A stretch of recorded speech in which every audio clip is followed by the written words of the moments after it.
Manifestazione No Green Pass a Mestre questa sera dalle 20, il ritrovo previsto in Piazza Ferretto, da qui interventi sull'allestito palco, con il corteo che si snoderà per le vie del centro sempre dalle 20. Sarà uno degli ultimi, se non l'ultimo, corteo in città del dissenso in centro storico contro le disposizioni anti-Covid del governo, considerato che la richiesta di autorizzazione è giunta in prefettura prima della stretta del Viminale, così direttamente dall'ente territoriale di governo interpellato per i chiarimenti.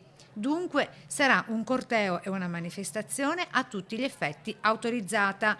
Tutto questo nel secondo giorno consecutivo in cui in Veneto continua l'ascesa del numero di contagiati e vittime, con oltre 1000 casi al giorno e 6 decessi. Al primo posto per numero di contagi, forse non a caso, la provincia di Padova, dove da settembre ad oggi sono state ben una ventina le manifestazioni Novax, con i partecipanti per lo più, come noto, senza mascherina né protezione di altro tipo. Popolo di Novax che domani, sempre a Padova, sfilerà nuovamente, ma che, secondo disposizioni del sindaco Giordani, sarà obbligato ad indossare la mascherina, a mantenere una distanza di almeno 1 metro e a provvedere a una sorta di vigilanza interna, pena la multa di 400 euro. Disposizioni che invece qui a Mestre non sono state prese.